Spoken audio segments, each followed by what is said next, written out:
가볍고 쉬운 길로 가라, 이런 제목입니다. 최근 영화에 목스박이라는 영화가 있었습니다. 저는 보지 못하고 소개해 놓은 영상만 잠깐 봤는데, 목사와 스님과 무당이 힘을 합쳐서 악질 조폭과 싸움하는 그런 내용이었습니다.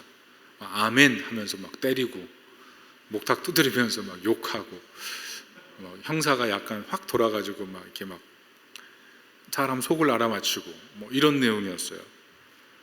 제가 그걸 보면서 여러 가지 생각을 했지만, 참 무속이라는 것이 상당히 사람들의 의식 속에 굉장히 높은 수준에까지 올라왔구나, 이런 생각이 들었어요. 예전에는 무속하면 샤머니즘이라 해서 좀 정말 삶이 힘들 때 갈 수 있는 약간 그런 정도였는데, 지금 시대는 그렇지 않은 것 같아요. 무당들이 실제로 유튜브를 만들어 놓고 자기들의 어떤 미래를 예언하는 내용들을 올리는데 자그마치 1억 뷰 정도를 찍고 있습니다. 우리나라 인구가 한 5,100만 되는데, 그 중에 25% 한 기독교로 볼까요? 한 50% 정도 종교인이라고 볼 때 나머지 인구는 무엇을 의지하면서 인생을 살아갈까요? 이 1억 뷰 안에 적어도 들어간다, 이렇게 생각이 듭니다. 특별히 최근 5년 동안 유튜브에서 이 무당과 점수를 이용한 횟수가 점점 증가하고 있어요. 2배 이상 이렇게 뛰어오르고 있거든요. 수치로 2배지만 현실적으로 보면 굉장히 큰 수치예요. 왜 사람들이 삶에서 계속 이렇게 샤머니즘을 의지하는 종속 인구들이 늘어나고 있는가? 그것은 더 나은 삶을 찾고 있기 때문에 그래요. 더 지금보다 복된 삶을 찾기 때문에. 그런데 사실은 기독교인도 별로 다르지 않습니다. 지금보다 더 나은 삶, 복된 삶, 더 행복한 삶, 그게 기독교인들의 마음이에요. 그런데 문제는 어떻게 해서든지 하나님의 뜻을 알면 복된 길로 갈 수 있는가? 그렇지 않다는 거죠. 우리가 지난주 살펴봤던 예레미야가 대표적인 경우였어요. 신의 뜻을 따랐어요. 그렇지만 고난의 길이었잖아요. 그 소명의 길이 참 무거운 길이었어요. 대부분의 사람들은 왜 고난을 하나님 허락하세요? 그래서 나는 하나님을 믿을 수가 없습니다, 이렇게 실망하고 좌절한 마음을 갖고 있을 때가 많아요. 그렇지만 우리가 성경의 원리를 잘 들여다보면 약함을 통해서 도리어 하나님의 강함을 의지하고 나의 실패를 통해서 하나님의 영광스러움을 또 볼 수 있도록 하나님이 때로는 고난을 그렇게 허락하실 때가 있어요. 원하지 않는 약함이지만 하나님께서 도리어 그 약함을 통해서 하나님이 이끌어 가시는 미래와 희망의 길로 들어가게 하시는 것, 그게 하나님의 섬세한 손길 중에 있다는 겁니다. 그래서 내가 원하는 길이 신앙생활을 했을 때 없다고 해서 그것 때문에 좌절하고 낙심하지는 말아야 돼요. 또 하나, 오늘 본문을 통해서 발견하는 것은 신의 뜻을 안다고 해도 신의 뜻을 따르지 않기 때문에 불행으로 가는 경우는 더 많다는 거죠. 특별히 기독교인들 성경을 다 읽잖아요. 하나님 말씀 듣잖아요. 그런데 하나님 말씀 듣고 따르지 않기 때문에 인생이 꼬이는 거지, 하나님 말씀을 제대로 듣고 순종했다면 얼마나 많은 변화가 있었겠습니까? 오늘 본문에 보면 요한안과 그 무리들이 나오는데요, 이 사람들이 오늘 본문에 보면 복을 받기 위해서 미래를 기도해달라고 예레미야에게 요청해요. 6절에 보면 분명히 하나님 말씀을 순종하겠습니다, 내가 복의 길로 가길 원합니다, 이렇게 고백을 하면서 기도 요청을 하지만 결국 하나님의 뜻과는 정반대의 길로 가죠. 애굽으로 가서 칼과 기근과 전염병으로 멸망하고 말아요. 때로 이처럼 개인에게는 불행이지만 자신에게 임한 심판을 통해서 하나님의 말씀을 증명하는 삶을 살기도 하죠. 이게 참 무서운 거예요. 그렇다면 왜 이렇게 순종하지 못할까요? 하나님의 뜻을 정확히 아는데 여러 가지 이유가 있을 것 같아요. 먼저 판세를 읽는 직관적인 눈, 그게 살면서 습관이 되고 삶의 형성의 방식이 되면 하나님의 뜻보다 자신의 직관을 더 따를 때가 많아요.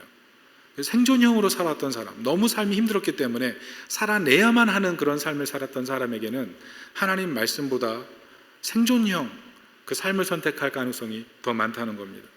권위형 인생도 있어요. 더 뛰어난 권위를 의지해서 지금까지 인생을 살았던 사람은 하나님 말씀을 알지만 자신에게 코멘트해주는 누군가, 멘토나 자신의 인생에 큰 영향력을 끼쳤던 그 사람들의 말을 통해서 도리어 자신의 인생을 결정하는 경우도 굉장히 많다는 겁니다. 의심형도 있어요. 하나님 말씀 보지만 이 말씀이 맞을까? 정말 애굽으로 가지 않으면 내가 여기 있는 게 더 복일까? 이렇게 의심하는 거죠. 또 자기 확신형, 이렇게 살아야 더 올바로 살 수 있을 텐데라는 자기 확신, 이게 강한 사람들은 하나님의 뜻을 들어도 자기가 원하는 뜻으로 갈 경우가 더 많다는 겁니다. 비교형도 그래요. 이것보다 저것이 더 나은데 라는 항상 비교하던 사람, 그리고 이렇게 하면 더 좋을 것 같은데, 더 편한데, 더 나은데, 결국 하나님의 뜻보다 내 뜻이 더 중요해지기 때문에 순종해야 될 때 순종하지 못하는 경우가 더 많다는 겁니다. 오늘 예레미야서에서 발견하는 깜짝 놀랄 문제들이 있어요. 그것은 무엇이냐면, 예레미야서를 보면 계속 예레미야를 괴롭혔던 사람들이 있거든요. 그게 누구냐면 거짓 선지자들이에요. 그런데 전쟁이 나면서 이 거짓 선지자들이 다 사라지거든요. 그 끔찍한 재앙을 맞아서 최후를 맞이해요. 바벨론으로 거의 다 끌려가 버렸어요. 그런데 예레미야에게 더 이상 대적의 적수가 없어졌는데 오늘 본문에 보면 다시 등장하죠. 그게 누구예요? 자기 뜻을 붙들고 하나님 말씀을 순종하지 않기로 작심한 사람들, 요하난, 여사냐, 이 백성의 무리들이죠. 예레미야는 지금까지 거짓 선지자랑 싸웠는데 이제는 자기 주변에 기도해달라고 하던 그 사람들이 사실은 거짓 선지자가 돼서 애굽으로 모두 가려고 하고 있다는 거죠. 그 중심에 뭐가 있는 겁니까? 예레미야 43장 2절에 보면 이렇게 써 있어요. 요 호사야의 아들 아사랴와 가랴의 아들 요하난과 모든 오만한 자가 예레미야에게 말하기를, 무슨 말이에요? 내 뜻이 하나님보다 높은 것, 그게 바로 오만이고 교만이다. 이게 불순종의 이유가 된다는 거예요. 자, 그렇다면 이 불순종의 이유가 뭡니까? 오늘 본문의 정황을 보면 제가 만약 이 현장에 있다면 과연 예루살렘에 남아있을까라는 그런 생각이 들 만큼 현실적인 문제가 있습니다. 왜냐하면 바벨론의 군대 장관이 느부사라단이 예루살렘에 들어와서 했던 일은 완전히 파멸시키는 거였거든요. 파멸. 하마스가 이스라엘 사람들에게 테러를 일으키면서 연회에 있던 수많은 사람들에게 어떻게 했습니까? 납치하고 욕을 보이고 살인하고 그 시신들을 공개적으로 오픈하고, 얼마나 끔찍했어요. 그런데 고대 근동 세계에서 이 바벨론 군대가 했던 일들은 더 끔찍하고 아주 혐오스러운 일이었죠. 그 현장에 있던 사람들이 느끼는 그 트라우마, 공포, 이게 얼마나 컸겠습니까? 그 현장에 있고 싶었겠어요. 더불어 근데 무슨 일이 일어납니까? 느부사라단이 예루살렘을 장악한 뒤에 예루살렘을 평안하게 만들기 위해서 세운 사람이 귀족 그다랴거든요. 근데 그 귀족 그다랴를 누가 암살해요? 암몬 왕 바알리스에게 사주받은 왕족 이스마엘, 이 사람이 그다랴를 불러내서 자기의 동료들과 함께 암살해버려요. 결과가 뭐예요? 바벨론의 보복만 남은 거죠. 문제는 바벨론의 보복이 그냥 상상의 일이 아니에요. 왜냐하면 이 그다랴를 죽인 이스마엘의 동료들이 누구도 죽였냐 하면 예루살렘에 남아있던 바벨론의 남은 군대들, 바벨론을 지키기 위해서 남은 군대들까지, 남겨놓은 군대까지 싹 다 전멸시켰거든요. 남은 건 뭐예요? 도망이에요, 도망. 특별히 이 전쟁에서 피해서 겨우 살아남은 이 전장을 지휘하던 이 호사야 아들 아사랴나 가랴 아들 요하나는 딱 선택을 할 때 애굽으로 도망치는 게 살 길밖에 안 보였다는 거죠. 왜? 애굽은 전쟁이 없어요. 먹을 것도 있으니까. 그게 42장 14절이에요. 근데 하나님은 전혀 생각이 달랐던 거죠. 우리 42장 14절 같이 한번 읽어보도록 하겠습니다. 시작. 또 너희가 말하기를 아니라 우리는 전쟁도 보이지 아니하며 나팔 소리도 들리지 아니하며 양식의 궁핍도 당하지 아니하는 애굽 땅으로 들어가 살리라 하면 잘못되리라. 하나님 말씀이 뭐예요? 거기 먹을 것 많고 평안할 것 같고 위기가 느껴지지 않지? 그런데 거기로 가면 죽어. 이게 하나님 말씀이죠. 뿐만 아니라 12절에 이미 이렇게 말씀하셨어요. 12절에 보면 이렇게 써 있습니다. 내가 너희를 불쌍히 여기리니 그도 너희를 불쌍히 여겨 너희를 너희 본향으로 돌려보내리라. 여기서 그가 누구냐 하면, 불쌍히 여기는 그가 누구냐 하면 느부갓네살 왕이거든요.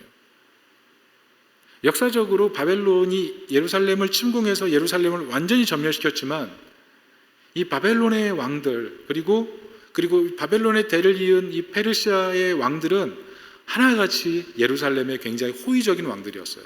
심지어 하나님께서는 이 바사의 왕 고레스를 나의 종이라고까지 얘기하셨거든요. 하나님께서 이 느부갓네살의 마음에 예루살렘을 아름답게 만들려고 하는 그런 마음을 부어주셨던 거예요. 불쌍히 여기는 마음을 주셨던 거예요.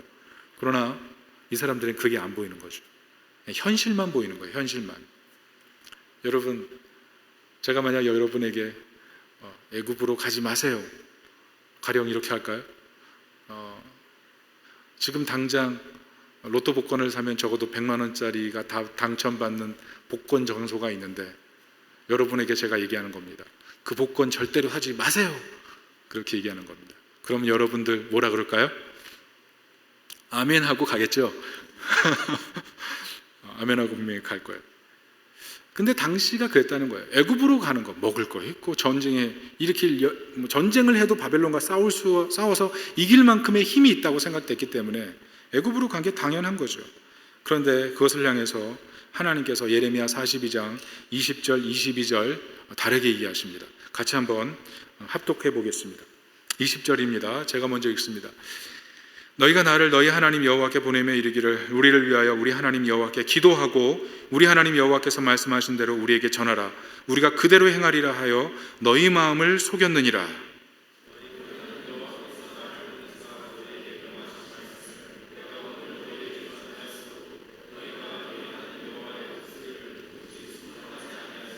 22절입니다. 시작. 너희가 가서 머물려고 하는 곳에서 칼과 기근과 전염병에 죽을 줄 분명히 알지니라. 현실을 보는 눈, 그게 도리어 불순종으로 끝나는 게 아니라 큰 불행으로 이끌어간다, 이 얘기를 하는 거죠. 사실 이게 현실이에요. 여러분, 현실을 보는 눈이 예민할 때 우리는 올바른 선택을 할 수 있다고 많이 생각합니다. 그렇지만 현실을 계속 지켜볼 때 우리에게 생기는 큰 문제는 염려가 더 많아진다는 거죠. 불안감이 더 강해진다는 거죠.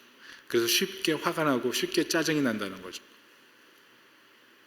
현실이 내 뜻대로 되지 않는다는 문제, 그게 참 우리를 힘들게 만든다는 거예요. 그래서 현실이 고난일 때 우리가 할 수 있는 최선의 방법이 뭡니까? 인내하는 거예요. 인내하면서 하나님의 말씀을 좀 붙드는 거죠. 오늘 본문을 보면서 제가 은혜를 받기도 하면서 좀 놀랬던 게 있어요. 그게 무엇이냐면 이스라엘 백성들이 애굽으로 갈까요 말까요? 아니, 애굽으로 가면 더 좋은 길이라고 생각이 됐지만 예레미야에게 부탁을 하잖아요. 기도해달라, 우리가 어디로 갈지. 그런데 예레미야 그때부터 그 말을 듣고 기도하기 시작했는데 하나님의 응답이 얼만큼 걸렸어요? 오늘 7절에 뭐라고 나왔어요? 10일 걸렸어요. 10일. 여러분, 41년이에요. 41년. 그 시간 동안 하나님의 입술이 됐거든요. 하나님의 혀가 됐거든요. 하나님과 직통하는 사람이에요. 그런데 자그마치 10일을 걸려서 하나님의 뜻을 깨달았다는 거죠. 무슨 말이에요? 하나님의 뜻을 받았지만 이 하나님의 뜻이 정말 하나님의 뜻인지를 몇 번의 과정을 통해서 고민하고 기도하면서 가장 올바른 하나님의 뜻이라고 생각되는 부분을 선포한 거죠. 10일 걸렸어요. 10일. 저는 이것이 굉장히 의미 있는 사건이라고 생각해요. 왜냐하면 우리는요, 기도 응답이 더디고 내게 기도 응답이 빨리 이루어지지 않으면 내가 무엇을 잘못했거나 하나님이 나는 들어주지 않으신다고 생각하는 그런 마음에 빠질 때가 정말 많거든요. 그런데 때로는 하나님께서 유보하실 때가 있어요. 예레미야에게 10일이 걸려서 응답을 해주셨다면 우리는 어떨까요? 40년 동안 하나님과 직고해서 하나님과 대면하면서 하나님을 알았던 사람에게 10일이 걸렸다면, 모세도 여러분 십계명을 받을 때 40일 금식을 했어요. 시내산에 적어도 3번 이상 40일 금식하면서 하나님을 만났어요.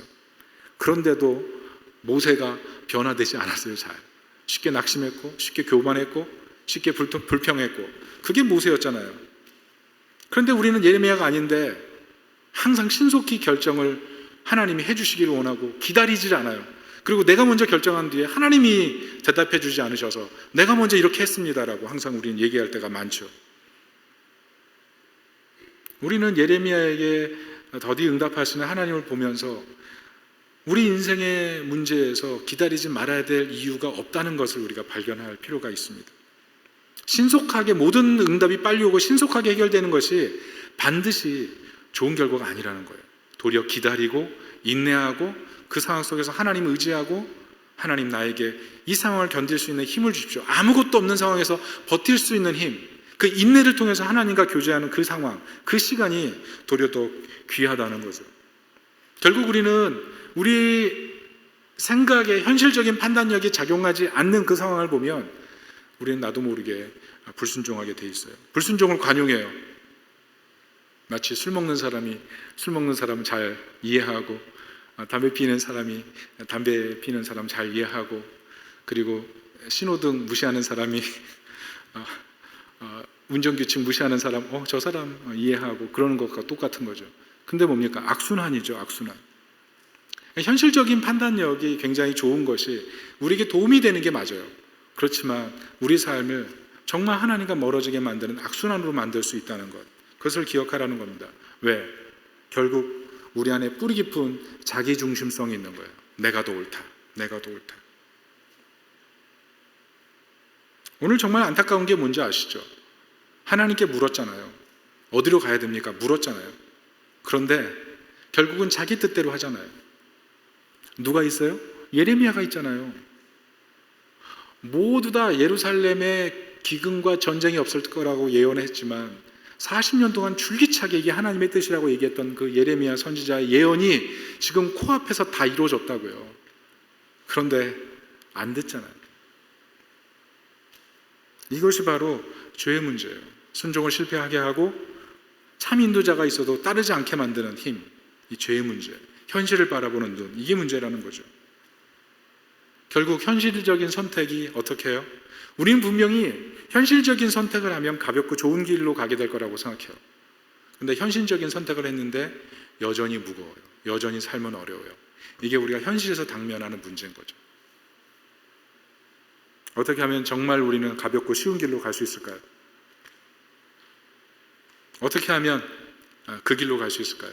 그게 오늘 성경에서 말하는 순종의 길인데, 현실만 바라보는 이 죄성의 문제, 현실에 너무 집착해서 현실로 모든 것을 선택하고 판단하려고 하는 이 마음을 좀 바꿔서 하나님께서 원하시는 길로 가려고 하는 이 발걸음의 내디딤, 이게 필요하다는 거죠. 그래서 세 가지가 좀 필요합니다. 첫째는 현실 속에 너무 소속돼서 하나님께 불순종하는 것을 너무 사소하게 생각하는 사람은 불행의 길로 진짜 들어갈 수 있다는 것을 우리 기억해야 돼요. 그러니까 죄를 사소하게 대우하면서 현실을 행복하게 살아갈 수 있다고 생각하는 것, 이게 위험하다는 거죠. 지난주 가정에 대해서 잠깐 얘기했어요. 하나님 나라 공동체잖아요. 행복 공동체로 가정을 창설하셨는데 요즘 결혼에 대한 만족도가 많이 낮은 것 같아요. 그래서 결혼 안 하려고 하는 것 같아요. 우리 청년들 결혼하고 싶어요? 그래요? 근데 요즘 청년들 한 반 정도는 늦게 결혼하고 싶거나 그냥 홀로 살고 싶어하는 그런 사람들도 굉장히 많아요. 그런데 나이 드신 분들은 그래, 혼자 사는 것도 괜찮지라고 말씀하실지도 모르겠어요. 왜? 만족도가 그만큼 살면서 낮았으니까. 지난주 그랬어요. 남성분들 결혼 후에 왜 힘든가? 결혼 전에 그 아리따던 오빠 하던 그 여인이 없기 때문에라고 얘기했어요. 그랬더니 남성분들이 굉장히 눈빛이 반짝였어요. 그건 맞다는 얘기죠. 근데 여성분들 어떻습니까? 남성분들 결혼했는데 배우자가 왜 힘들죠? 남성분들의 그 문제 중에 하나가 있어요. 그게 뭐냐면 슈퍼맨 콤플렉스. 내가 잘할 수 있다, 내가 옳다, 내가 잘 안다. 그런데 아내가 볼 때는 틀리거든요. 아닌 것 같거든요. 그래서 그 얘기를 하다가 불이 붙는 거예요. 갈등이 생기는 거죠. 연애할 때는 내 말 잘 들어주더니 왜 결혼해서 내 말만, 당신 말만 들으라고 해. 그래서 갈등이 생기는 거예요. 결국 무슨 말입니까? 당신은 나에게 순종을 요구하면서 왜 당신은 나에게 순종하지 않아? 이거 아니겠어요? 그런데 이게 성경에 보면 태초에서부터 이랬어요. 태초에서부터. 우리가 아는 말씀이지만 창세기 3장 16절, 에덴에서 행복을 누릴 때 죄가 들어온 다음에 하나님이 하신 말씀입니다. 같이 한번 읽어보겠습니다. 시작. 또 여자에게 이르시되 내가 내게 임신하는 고통을 크게 더하리니 내가 수고하고 자식을 낳을 것이며 너는 남편을 원하고 남편은 너를 다스릴 것이니라 하시고, 죄의 결과가 뭐예요? 남편이 너를 다스린다. 남편이 너에게 적극적으로 순종을 요청할 것이다. 이런 얘기를 하는 거예요. 그리고 또 하나는 뭐예요? 여성이 죄의 결과 남편을 원하는 거예요. 이 히브리어로 테슈카인데 갈망하는 거예요. 남편이 순종을 요구할 때 남편을 갈망하는 거예요. 이게 뭐예요? 남편을 더 사랑하기 위해서 갈망하는 걸까요? 이 테슈카의 원어의 뜻이 뭐냐면 사랑하여 찾는다가 아니라 소유하기 원한다는 거예요. 내 마음대로 하길 원한다. 무슨 말이에요? 남편은 다스리려고 하고 아내는 내 마음대로 하길 원한다. 그래서 가정은 태초의 죄로 인해서 아담과 하와도 굉장히 힘들었다. 이걸 알 수가 있죠. 죄가 들어오면 그때부터 지배력을 서로에게 행사하기 시작하려고 한다는 거예요. 대표적으로 증명이 되는 게 어디냐면 자녀 양육법이죠. 남편과 아내의 자녀 양육법이 달라요. 그래서 그것 때문에 가정에 갈등이 있어요. 남편이 원하는 가정 가구와 부인이 원하는 가정 가구가 달라요. 남편이 원하는 커피와 아내가 원하는 커피가 다르죠. 그래서 갈등이 생기는 거예요. 사람들은 보통 결혼하고 나서 우리는 왜 이렇게 성격이 다른데 결혼했을까? 이렇게 생각하거든요. 성격이 다른 게 아니에요. 성격이 다른 게 아니라 죄의 문제예요. 죄로 인해서 파괴됐기 때문에. 우리가 성경에 따라서 그러면 가정을 어떻게 세울 것인가? 그건 분명해요. 내가 하나님 말씀처럼 가정을 온전히 세울 수 없는 죄인입니다. 이 사실을 고백하는 거예요. 상대방의 문제를 바라보면서 왜 당신은 날 순종하지 않아? 그 얘기를 하기 전에 당신에게 순종을 말하지만 사실은 당신이 요구하는 그 어떤 것도 들어줄 수 없는 죄성이 있는 존재가 바로 납니다. 이것을 고백할 때 가정이 긍휼함이 임하는 거예요. 왜? 나를 긍휼히 여기시는 하나님의 은혜를 발견할 거 아니에요. 그리고 상대방의 문제를 바라보면서 상대방의 연약함을 바라보면서 그냥 긍휼하게 볼 수 있는 눈이 생길 거니까. 그래서 가정을 정말 행복하게 만드는 건요, 내가 죄인입니다. 이 고백이 필요한 거예요. 여러분 한번 따라해 볼까요? 나는 죄인입니다. 특별히 청년들 결혼하고 싶다면 이 고백을 잘 가져야 되는 거예요. 두 번째는 죄에 대한 자각을 바로 가져야 된다는 거죠. 내 삶의 자투리 시간마다, 자투리 순간마다 내게 찾아와서 나를 넘어뜨리는 그 죄의 문제가 내게 굉장히 큰 문제라는 사실을 자각해야 된다는 거죠. 그것을 자각할 때 우리 신앙의 능력이 생기는 거예요. 우린 보통 기독교 신앙을 가지면서 성경 공부를 하고 몇 년을 다니고 하나님에 대한 지식이 생기면 그게 능력이라고 생각해요. 그런데 사실은 진짜 능력은 살아내는 게 능력이거든요. 근데 살아냄이 어디서 시작되냐 하면 하나님 말씀과 충돌하는 나를 발견할 때예요. 하나님 말씀을 읽으면서 그 말씀대로 살지 못하는 나를 발견하면서 내가 정말 문제가 있구나라고 생각해야 되는데 그냥 하나님 말씀을 읽기만 하고 하나님 말씀이 어떤지를 지식적으로만 배우기 시작하면 자각이 없어요. 그래서 은혜 받지 못하는 거예요. 어제 어떤 우리 교우 중에 제게 찬양을 한 분 보내주셨어요. 그 찬양 내용이 어메이징 그레이스예요. 나 같은 죄인 살리신 하나님의 은혜에 놀라와. 그 영상에 보니까 그 찬양을 부르면서 사람들이 감격해하고 기뻐하고 어떤 분은 눈물 흘리고 자기 배우자가 옆에 있으면 같이 껴안고 같이 울면서 찬양을 하는 걸 보면서 참 은혜롭더라고요.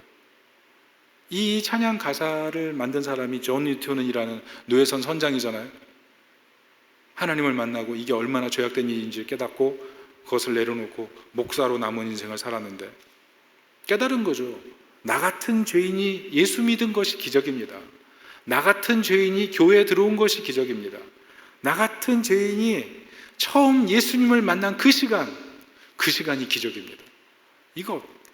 이 자신의 연약함을 발견하는 그 자각의 시간이 사실은 나로 하여금 내 신앙을 지키는 아름다운 힘이 되는 거예요.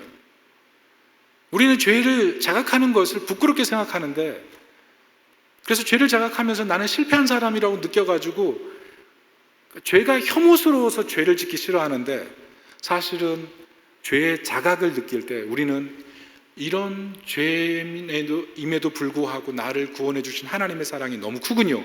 사실 거기로 가야 되거든요. 그게 죄의 자각의 능력이거든요. 죄의 자각, 이게 필요한 거예요.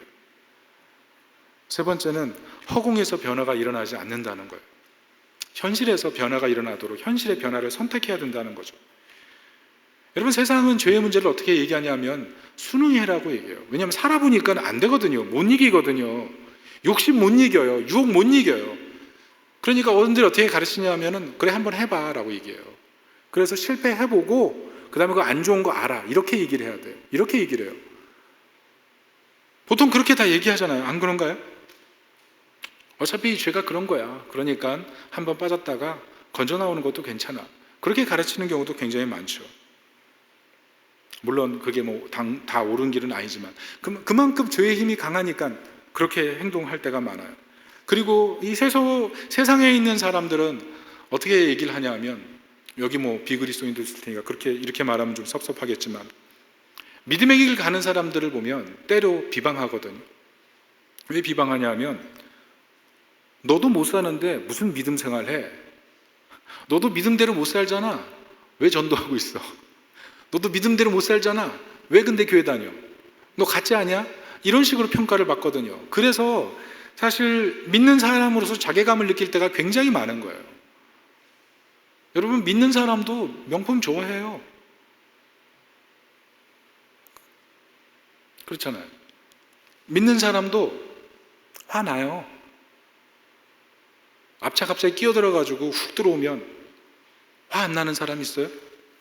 나는 잘못 안 하는데 클락션 꽉 누르면서 막 뒤에서 막 손 올라오고 그러면 뭐 참을 사람이 있어요? 갑자기 훅 올라오는 거 당연한 거 아니에요?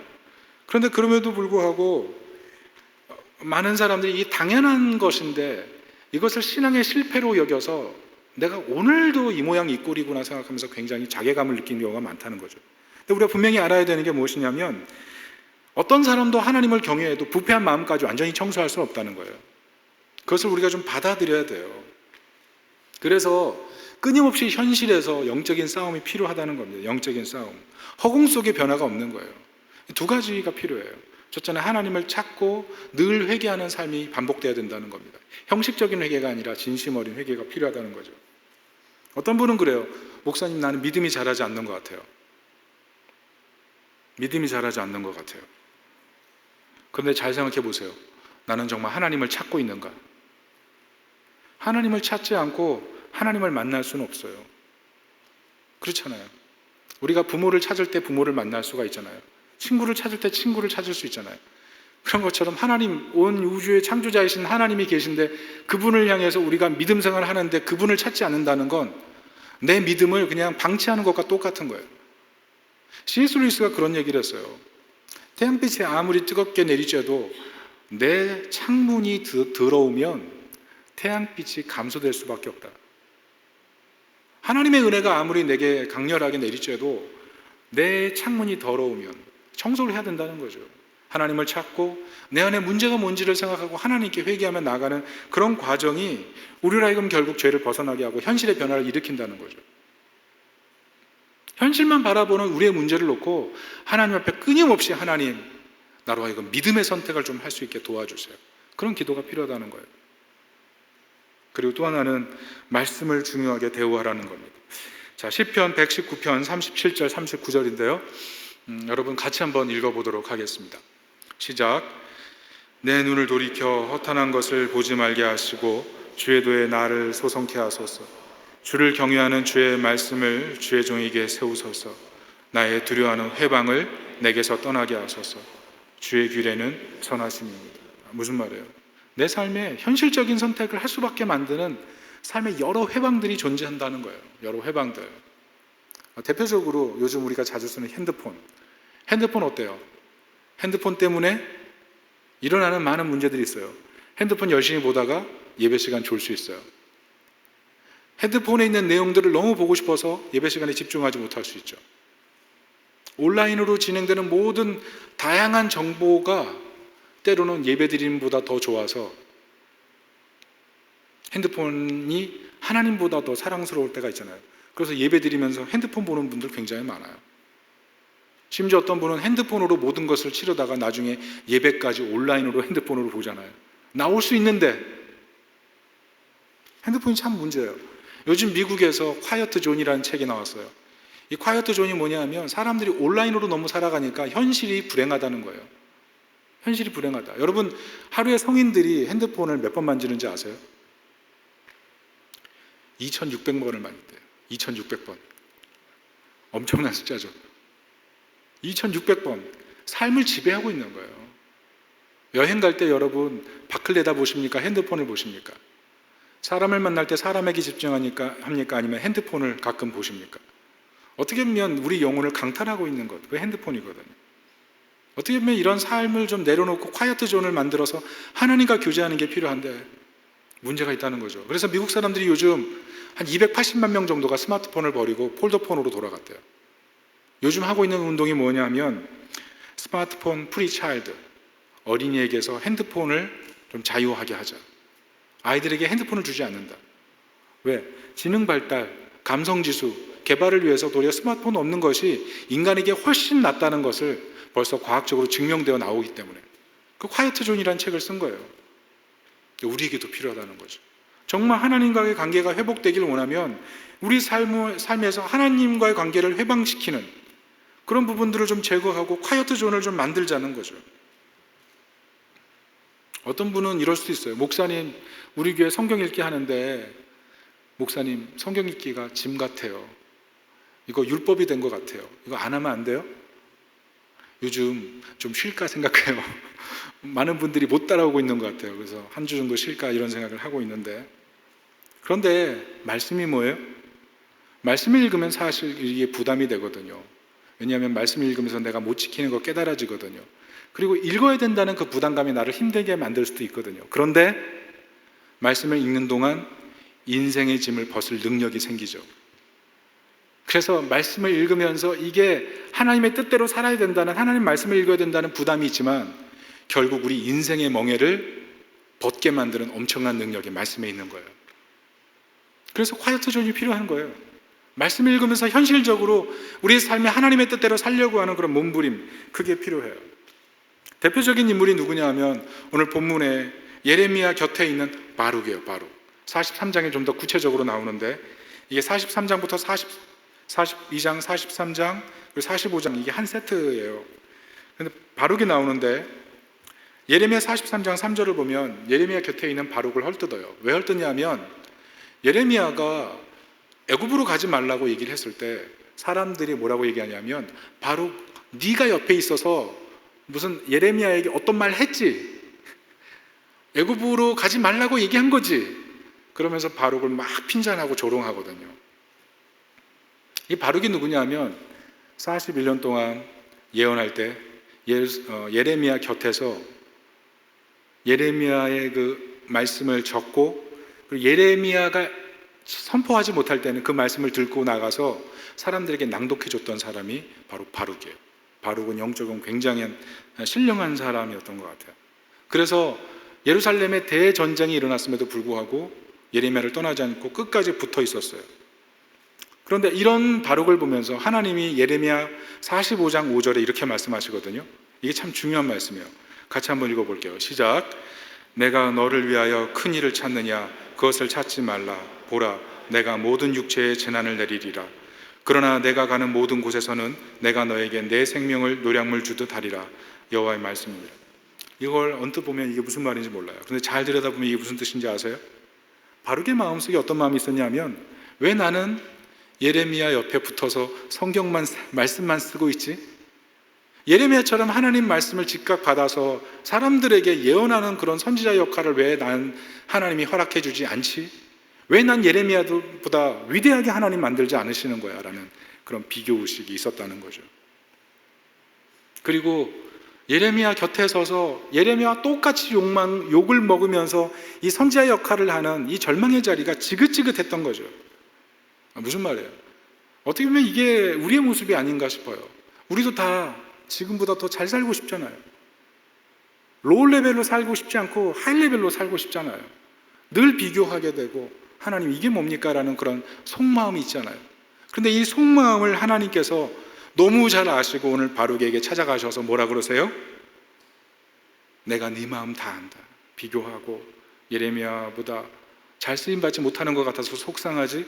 내가 네 마음 다 안다. 그런데 그것을 지금 찾을 때가 아니다. 지금은 심판이 응답되는 그 자리가 더 중요하고 그 자리에 내가 있어야 된다. 내가 나의 증인이 되어야 된다. 이 얘기를 하는 거죠. 그러면서 모든 사람이 죽음의 고통을 당할지라도 내가 너를 보호하면서 내 사명을 이룰 수 있도록 도울 테니까 바룩 조금만 인내해라. 이 얘기를 오늘 하시는 거예요. 그래서 바룩이 버티는 거예요. 무슨 말씀이에요? 말씀이 만약 바룩에게 가슴을 치지 않았다면 예레미야 곁에서 바룩도 견디지 못했을 거예요. 자그마치 41년인지 정확하게 알 수 없지만 그 오랜 시간 동안 헌신해도 마음속에 이런 마음이 생긴다면 신앙생활 하면서 위기가 얼마나 우리 삶에 많았겠습니까? 여기 계신 분들, 저를 포함해서. 그런데 그 위기 속에서 우리로 하여금 현실에서 가장 올바른 선택을 하게 만드는 것, 그것은 현실적인 나의 선택이 아니라 하나님 말씀을 듣고 그 말씀을 받아들일 때 가장 올바른 길로 갈 수 있다는 그 얘기를 한다는 거죠. 여러분, 말씀을 받아들이시고 말씀을 통해서 가장 가벼운 길로, 가장 은혜로운 길로 나아갈 수 있기를 예수님의 이름으로 축원합니다. 자, 오늘 마지막입니다. 그렇다면 복음이 무엇입니까? 복음이 무엇이냐면 말씀이신 예수님께서 우리 안에 오셔서 우리로 하여금 순종할 수 있도록 도우신다는 겁니다. 이렇게 바룩에게 찾아오셔서 말씀하신 것처럼 우리에게 찾아오셔서 우리 마음속에 있는 큰 실망감, 우리 마음속에 있는 그 두려움을 향해서 말씀해 주신다는 거예요. 왜 이것을 확신할 수 있냐면 예수님께서 친히 마태복음 11장 28절부터 30절에 이렇게 말씀하셨기 때문에 그렇습니다. 같이 읽어봅니다. 시작. 수고하고 무거운 짐진 자들아 다 내게로 오라.